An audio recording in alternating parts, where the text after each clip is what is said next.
అరే వా, డాక్టర్ కుర్చీలో కూర్చుంటే అచ్చం డాక్టర్ సాబ్ లెక్కనే ఉండు కదా కలెక్టర్ హనుమంతరావు సార్ కూడా. పక్కకు పేషెంట్ కూడా తయారే ఉంది. ఓ స్టెథోస్కోప్ మెడలు వేసుకుంటే సార్నే డాక్టర్ అనుకుంటారు నిజంగా చూసిన వాళ్ళంతా. కాబట్టి ఇక దానికి మించింది ఏముంది? తెల్లన్నం తినవా సరే?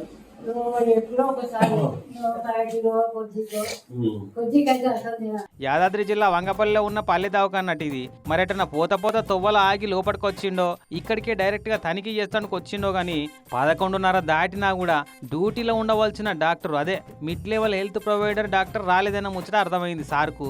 వెంటనే మెడికల్ ఆఫీసర్ కు ఫోన్ కొట్టి వంగపల్లి ఎమ్మెల్యేహెచ్ గారు ఇంకా డ్యూటీకి రాలేదండి, ఏం చేద్దామంటారని అరుచుకోండి. ఇట్లా మన డాక్టర్ గారు రాలేదు, ఎక్కడ మీ ఎమ్మెల్యేస్పీ పని చేయట్లేదండి. ఎవరైతుంది నేను ఏదో క్యాంపు పోయిందట, క్యాంపు పోయినా ఆమె అట్టించటే పోయింది. ఇక్కడ షుగర్ చూసే విషయం లేదు. మా ముసలి వాళ్ళు వచ్చారు, పేషెంట్స్ వచ్చారు. మరి ఇక రానందుకు కారణం ఏందో అడిగితే ఏం ఎక్స్ప్లెనేషన్ చెప్తుందో అని చెప్పి చూద్దామని అనుకున్నారు.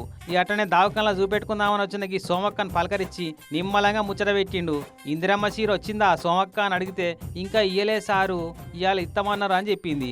ఈ అక్కడనే ఉన్న మహిళా సంఘాల సభ్యులకు చెప్పి ఓ చీర తెప్పించి సోమక్క భుజం మీదేసిండు. ఇక చీర చూసి చిన్నగా మురవలే సోమక్క. మరి నువ్వే కట్టుకుంటావా కోడలికి ఇస్తావా అని అంటే ఆమెదే నాది నాకే అని చెప్పింది.